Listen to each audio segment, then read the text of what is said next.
François de Sales, docteur de l'Église, 1567, et décédé le 28 décembre 1622. Serment sur l'amour du prochain. Il faudrait beaucoup trop de temps pour parler de toutes les formes d'union entre les hommes.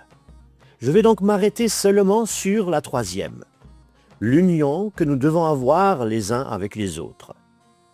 Cette union et cette entente ont été enseignées et recommandées par Jésus-Christ, à la fois par ses paroles et par son exemple.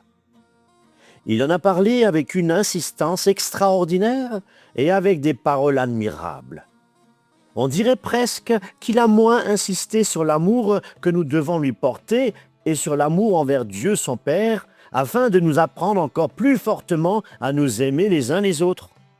Il a même appelé le commandement de l'amour du prochain son commandement, comme s'il s'agissait de celui qu'il aimait le plus. Pourtant, il était venu dans le monde comme un maître divin pour nous enseigner beaucoup de choses. Mais il n'a jamais autant insisté sur rien que sur ce commandement d'aimer son prochain. Et cela pour une bonne raison.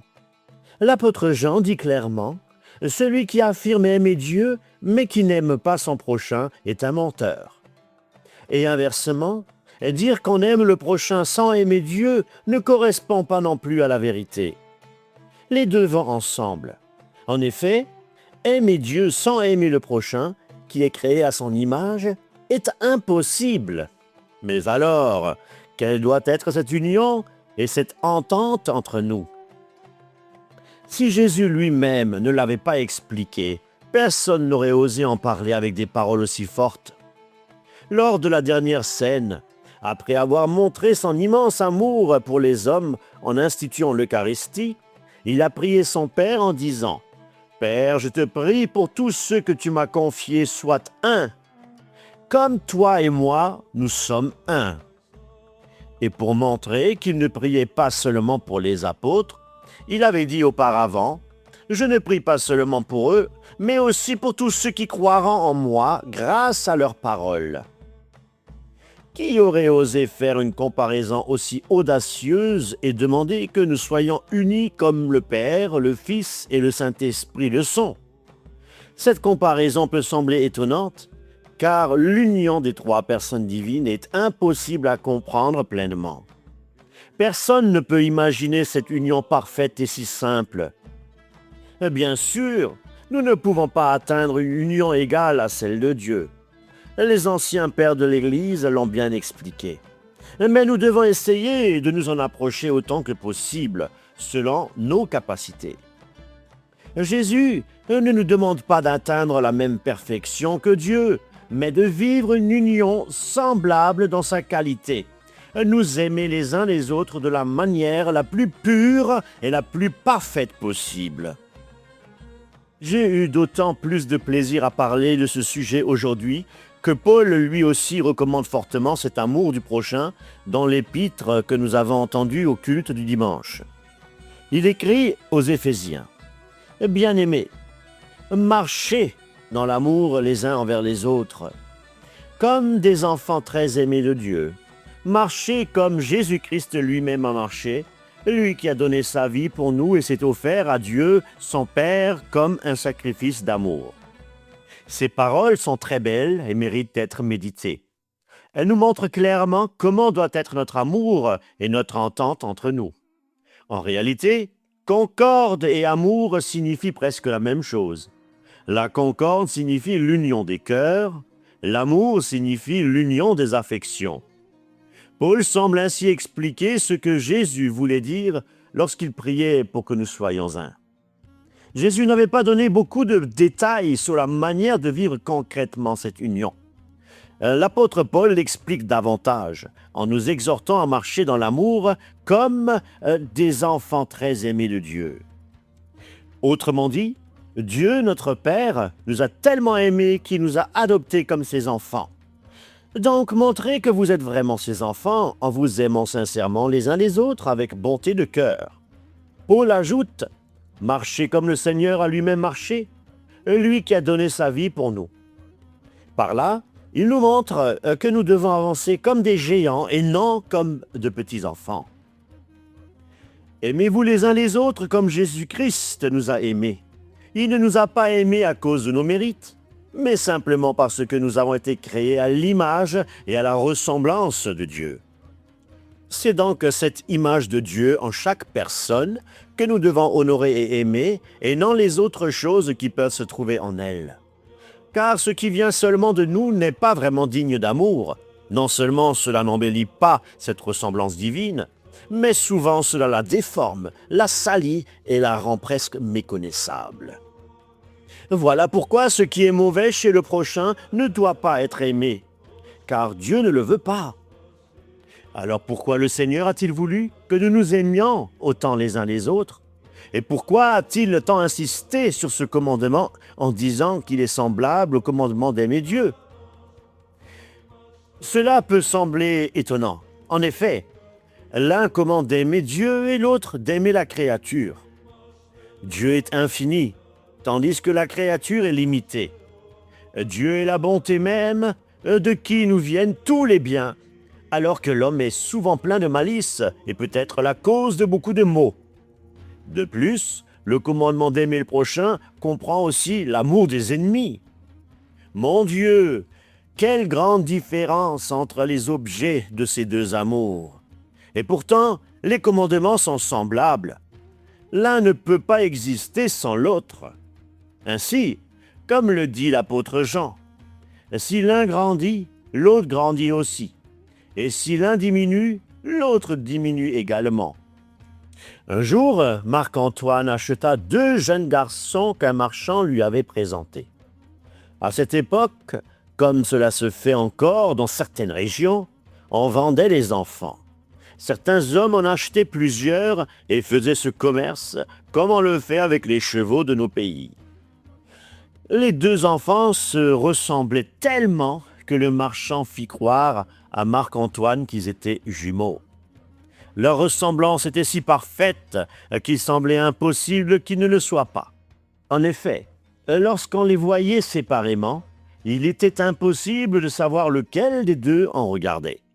Marc-Antoine trouva cette chose si étonnante qu'il les acheta très cher. Mais une fois les enfants emmenés chez lui, il remarqua qu'ils parlaient des langues très différentes. D'après Pline, l'un venait du Dauphiné, l'autre d'Asie, des régions très éloignées l'une de l'autre. Quand Marc-Antoine apprit cela, il comprit non seulement qu'ils n'étaient pas jumeaux, mais aussi qu'ils ne venaient pas du même pays et qu'ils n'étaient pas nés sous le même roi. Il se mit alors très en colère contre l'homme qui les lui a vendus. Mais un jeune homme malin lui fit remarquer que leur ressemblance était encore plus remarquable lorsqu'ils venaient de pays différents et n'avaient aucun lien de famille. En entendant cela, Marc-Antoine se calma. Par la suite, il les estima tellement qu'il aurait préféré perdre tous ses biens plutôt que ses 2 enfants, à cause de la rareté de leur ressemblance. Que veux-je dire par là? Simplement que le commandement d'aimer Dieu et celui d'aimer son prochain se ressemblent beaucoup. Ils sont comme 2 frères jumeaux dont parle Pline, même s'ils viennent de pays très éloignés. En effet, quelle distance y a-t-il entre l'infini et le fini?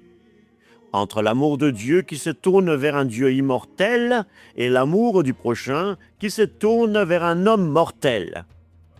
Entre l'un qui regarde vers le ciel et l'autre vers la terre. Cette ressemblance est donc d'autant plus étonnante et admirable. C'est pourquoi nous devons faire comme Marc-Antoine. Nous devons accueillir ces 2 amours en même temps, comme deux jumeaux nés tous les deux de la miséricorde de notre bon Dieu. En effet, dès que Dieu créa l'homme à son image et à sa ressemblance, il voulut aussitôt que l'homme aime Dieu et qu'il aime aussi son prochain. La loi de la nature a toujours enseigné ces deux commandements au cœur de tous les hommes. Ainsi, même si Dieu ne les avait pas exprimés clairement, les hommes auraient tout de même compris qu'ils devaient agir ainsi. On le voit dans l'histoire de Caïn, lorsque Dieu lui demanda ce qu'il avait fait de son frère Abel. Caïn osa répondre qu'il n'était pas responsable de lui. Cette réponse déplut énormément à Dieu. Personne ne peut donc prétendre qu'il ne sait pas qu'il faut aimer son prochain comme soi-même. Dieu a inscrit cette vérité au fond de notre cœur en nous créant tous à son image et semblables les uns aux autres. Puisque nous portons tous en nous l'image du Créateur, nous sommes aussi, d'une certaine manière, l'image les uns des autres. Nous ne représentons finalement qu'un seul et même portrait, celui de Dieu. Puisque cela est ainsi, voyons maintenant comment notre Seigneur nous a recommandé d'aimer notre prochain. C'est sur ce point que je fonde ces réflexions. Jésus dit à ses apôtres, « Je vous donne un commandement nouveau, aimez-vous les uns les autres. » Mais pourquoi appelle-t-il ce commandement nouveau? Puisqu'il existait déjà dans la loi de Moïse, et même, comme nous l'avons vu, dans la loi naturelle. Notre divin maître l'appelle nouveau parce qu'il veut le renouveler. C'est comme lorsqu'on met beaucoup de vin nouveau dans un tonneau où il reste encore un peu de vin ancien. On dit alors que le tonneau contient du vin nouveau, parce qu'il y en a bien plus que de vin ancien. De la même manière, Jésus appelle ce commandement nouveau parce que même s'il existait déjà, très peu de personnes le pratiquaient vraiment. Il peut donc le dire de nouveau, puisqu'il veut qu'il soit renouvelé et que désormais tous les hommes s'aiment les uns les autres. Ainsi vivaient les premiers chrétiens. Ils n'avaient qu'un seul cœur et qu'une seule âme. Ils vivaient dans une telle union qu'on ne voyait jamais de division entre eux. Grâce à cette entente, ils éprouvaient une très grande joie et une grande consolation. C'est comme lorsqu'on prend plusieurs grains de blé, on les moud, puis on les mélange pour faire un seul pain. Ce pain est fait de tous ces grains qui étaient auparavant séparés, mais qui, une fois mélangés, ne peuvent plus être distingués les uns des autres. De la même manière, ces chrétiens s'aimaient avec une telle ardeur que leur volonté et leur cœur étaient entièrement unis et mêlés ensemble. Mais cette union ne causait aucun désordre, car il ne pouvait y avoir entre eux ni division ni séparation. Ainsi, le pain formé par tous ces cœurs unis était infiniment agréable à Dieu. De même, lorsque plusieurs raisins sont pressés ensemble, ils donnent un seul vin. On ne peut plus dire de quel raisin ou de quelle grappe vient telle ou telle goutte de vin.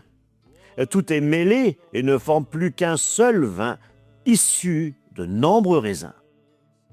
Ainsi en est-il des cœurs des premiers chrétiens.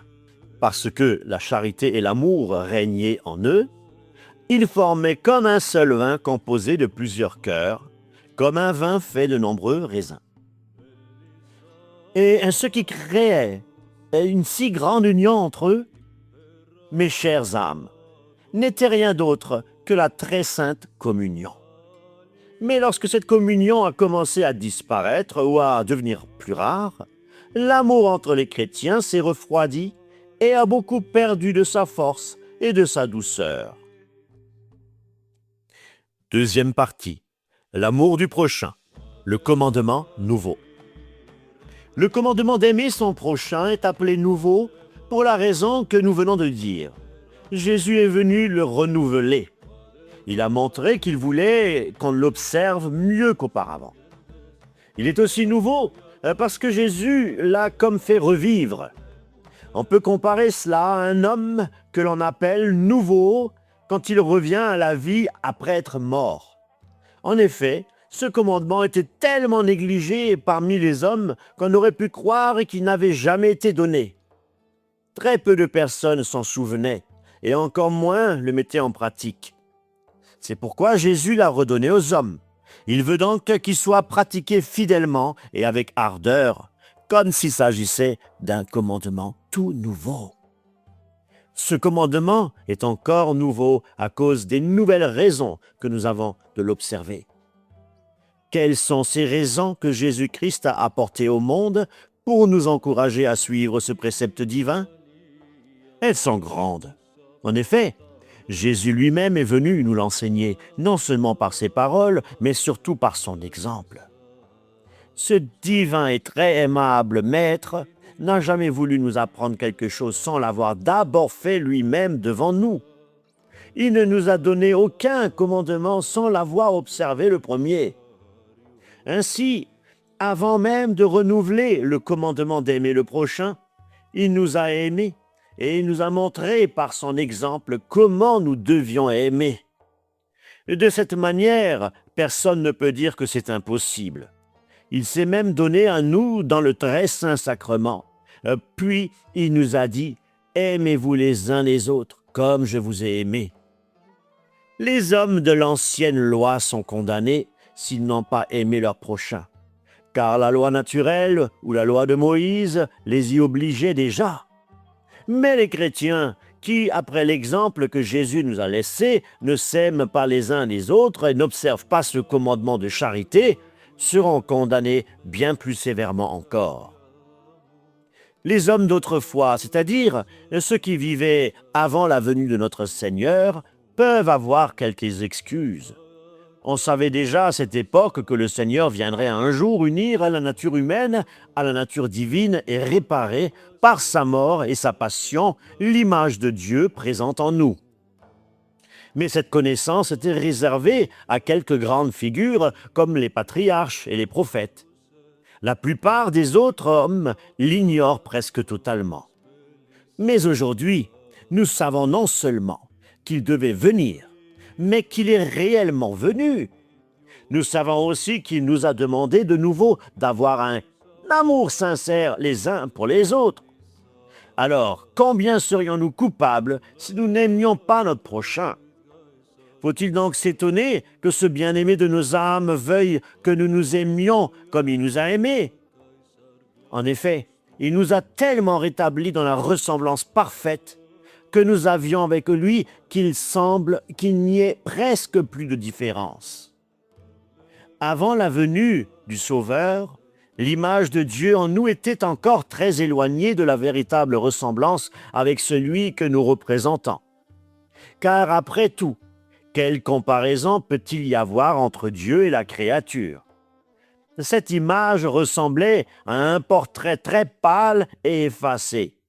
On n'en voyait que quelques traits, quelques lignes, comme dans une esquisse où les couleurs ne sont pas encore posées et où l'on distingue seulement une faible ressemblance avec la personne représentée.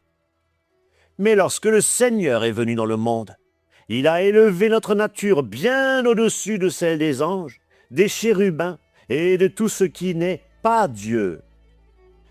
Il nous a rendus tellement semblables à lui que nous pouvons dire avec assurance que nous ressemblons vraiment à Dieu.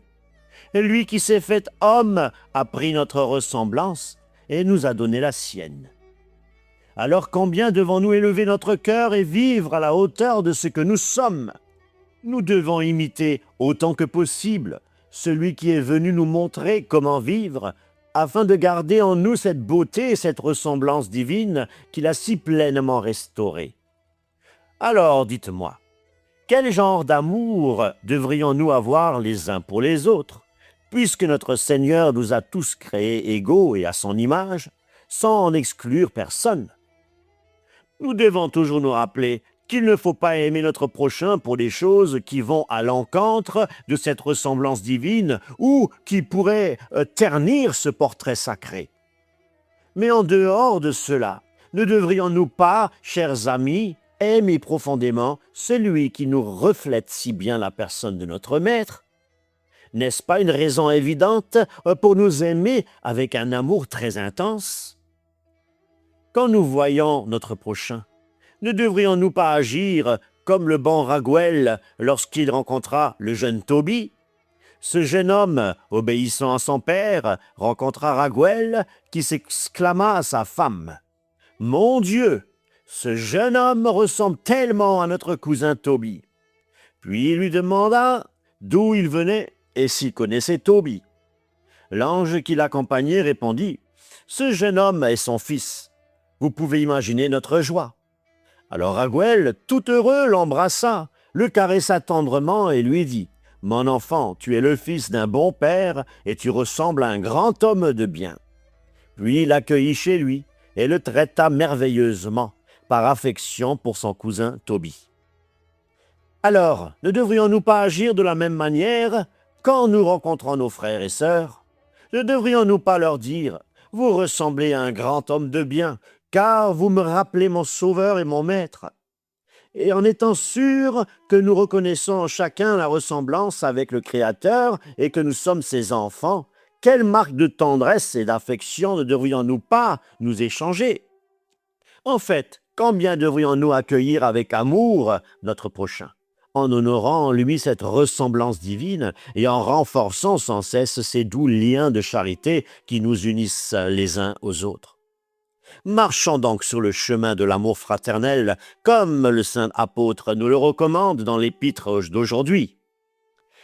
Mais marcher sur ce chemin, dit-il, en poursuivant comme Jésus-Christ l'a fait. Lui a donné sa vie pour nous et s'est offert à son Père comme sacrifice parfait. De ces paroles, nous comprenons jusqu'où doit aller notre amour les uns pour les autres et à quel degré de perfection il doit arriver. Il doit être prêt à donner son âme pour une autre, sa vie pour une autre, en somme, tout ce que nous sommes et tout ce que nous possédons, sauf notre salut, car Dieu seul veut que celui-ci soit préservé. Notre Seigneur a donné sa vie pour chacun de nous, son âme, son corps, il n'a rien gardé pour lui. Et de même, il ne veut pas que nous retenions quoi que ce soit pour nous, sauf notre salut éternel. Notre divin Maître a donné sa vie non seulement pour guérir les malades, accomplir des miracles et nous enseigner comment nous sauver ou lui être agréable, mais il l'a aussi donné en portant sa croix chaque jour, en souffrant 1000 persécutions, et même de la part de ceux à qui il faisait tant de bien et pour qui il se donnait. Nous devons faire de même, dit le saint apôtre, c'est-à-dire porter notre croix, supporter les autres comme le Sauveur nous l'a enseigné. Être prêt à donner notre vie même à ceux qui voudraient nous nuire et servir notre prochain non seulement dans les choses agréables, mais aussi dans les plus difficiles et désagréables, comme supporter avec amour les persécutions qui pourraient diminuer notre amour pour nos frères. Beaucoup de gens disent « J'aime beaucoup mon prochain, je voudrais bien lui rendre service. » Saint Bernard répond « C'est bien, mais ce n'est pas suffisant, il faut aller plus loin. » Certains ajoutent « Oh, si je l'aime tellement que je voudrais volontiers utiliser tous mes biens pour lui. » Cela montre plus d'amour, mais ce n'est pas encore assez.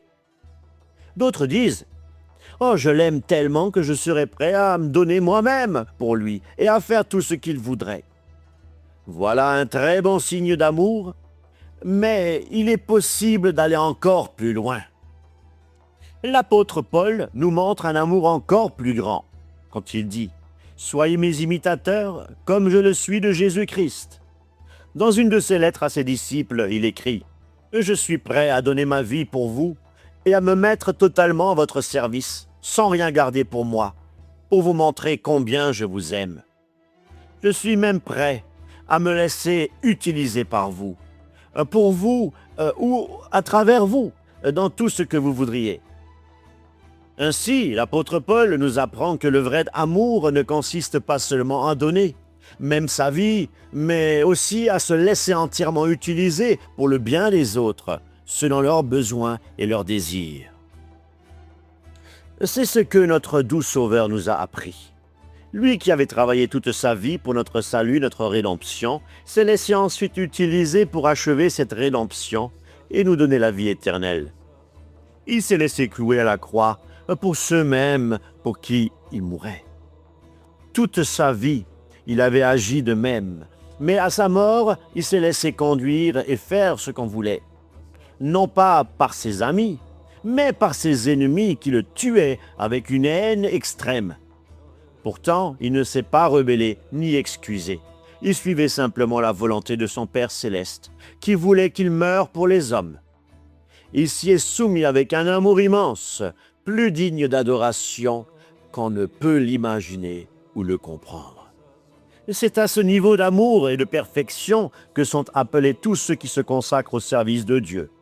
Nous devons aimer notre prochain avec ce même cœur et y tendre de toutes nos forces. Il ne suffit pas de travailler pour le bien et le réconfort des autres. Nous devons aussi nous laisser utiliser par Dieu en obéissant entièrement, sans jamais résister. Quand nous agissons par choix, notre amour propre est satisfait. Mais se laisser employer pour des tâches que l'on n'a pas choisies, c'est là que réside le plus haut degré d'abnégation, celui que notre Seigneur nous a montré en mourant. Par exemple, nous voudrions prêcher, mais l'on nous envoie soigner les malades.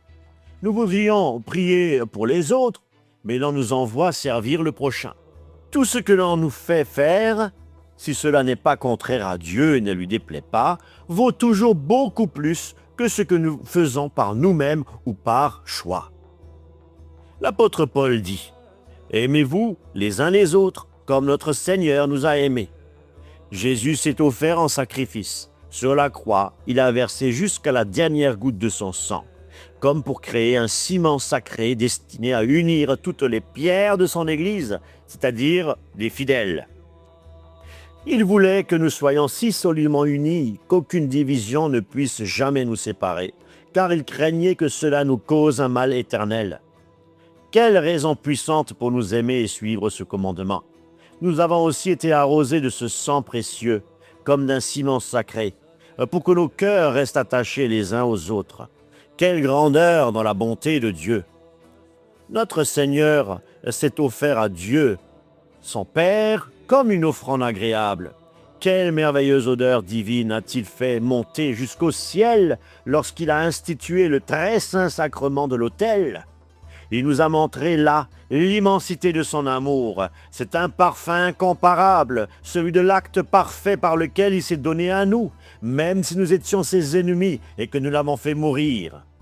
Et il nous a donné le moyen d'atteindre le but qu'il désirait pour nous, être un avec lui, comme lui et le Père ne font qu'un. Il avait demandé cela à son Père céleste, et en même temps, il a trouvé comment cela pourrait se réaliser. Ô bonté incomparable, digne de tout amour et de toute adoration! Jusqu'où Dieu s'est-il abaissé pour chacun de nous et jusqu'où veut-il nous élever? Il veut nous unir à lui, si parfaitement qu'il nous fasse devenir une seule chose avec lui.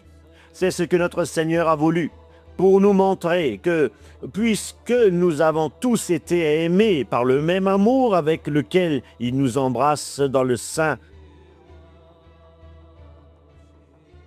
il veut nous unir à lui si parfaitement qu'il nous fasse devenir une seule chose avec lui. C'est ce que notre Seigneur a voulu, pour nous montrer que, puisque nous avons tous été aimés par le même amour avec lequel il nous embrasse dans le très saint sacrement, il veut aussi que nous nous aimions les uns les autres avec ce même amour, un amour qui cherche l'union la plus grande et la plus parfaite possible. Nous sommes tous nourris d'un même pain, le pain céleste de la divine Eucharistie. En le recevant, ce que l'on appelle la communion, nous sommes rappelés à l'union que nous devons avoir entre nous, une union sans laquelle nous ne pouvons pas vraiment être appelés enfants de Dieu, car nous ne lui obéissons pas. Les enfants qui ont un bon père doivent l'imiter et suivre ses commandements en toutes choses. Or, nous avons un Père meilleur que tous les autres, de qui toute bonté vient. Ces commandements ne peuvent être que parfaits et bons pour nous. C'est pourquoi nous devons l'imiter autant que possible et obéir exactement à ses lois divines. Parmi tous ces commandements, il n'en est aucun qu'il ait tant insisté pour que nous respections parfaitement que celui d'aimer notre prochain. Ce n'est pas que l'amour de Dieu vienne après, mais parce que pour aimer notre prochain, la nature humaine nous aide moins que pour aimer Dieu. Il fallait donc que nous soyons particulièrement encouragés à le pratiquer. Aimons-nous donc de tout notre cœur pour plaire à notre Père céleste, mais aimons-nous de manière raisonnable, c'est-à-dire que notre amour soit guidé par la raison, qui veut que nous aimions davantage l'âme de notre prochain que son propre corps. Aimons aussi le corps, mais dans le bon ordre, en respectant tout ce qui appartient au prochain, chaque chose selon ce qu'elle mérite, afin de maintenir cet amour. Si nous faisons cela, nous pourrons à juste titre chanter avec beaucoup de joie le psaume 133. Oh, qu'il est agréable de voir des frères vivre ensemble dans l'unité, l'harmonie et la paix. Ce psaume était si cher à Augustin. Les frères unis sont comparables à l'huile précieuse versée sur la tête du grand prêtre Aaron, qui coulait ensuite sur sa barbe et ses vêtements. Notre Seigneur est le grand prêtre, sur lequel cet ongle précieux de l'amour très saint pour Dieu et pour le prochain a été versé d'une manière incomparable. Nous sommes comme ses cheveux et sa barbe. On peut aussi voir les apôtres comme sa barbe. Ils étaient proches de lui, car ils ont vu ses exemples, ses œuvres et ont reçu ses enseignements directement de sa bouche sacrée. Nous n'avons pas eu cet honneur. Nous avons appris ce que nous savons des apôtres. Nous sommes donc comme les vêtements de notre grand prêtre, notre Sauveur, sur lesquels cet onguet précieux de l'amour très saint continue de descendre, l'amour qui nous a tant recommandé. C'est pourquoi l'apôtre l'exprime si clairement. Il ne veut pas que nous cherchions à imiter les anges ou les chérubins dans cette pratique si nécessaire, mais que nous suivions notre Seigneur lui-même, qui nous l'a enseigné surtout par ses actions, et en particulier lorsqu'il était attaché à la croix. Nous devrions toujours nous tenir au pied de cette croix, comme le font les disciples de notre Seigneur et Sauveur, car c'est là qu'ils puisent l'amour céleste qui jaillit abondamment de la miséricorde de Dieu. Il nous a aimés d'un amour si fort, si profond, si ardent et si constant, que même la mort n'a pas pu l'affaiblir. Au contraire, elle l'a rendu encore plus grand et plus puissant. Les épreuves les plus douloureuses n'ont pas pu éteindre cet amour, et les persécutions les plus cruelles de ses ennemis n'ont pas réussi à briser sa force et sa fidélité. C'est cet exemple que nous devons suivre. Aimer les autres avec un amour fort, ardent, solide et persévérant.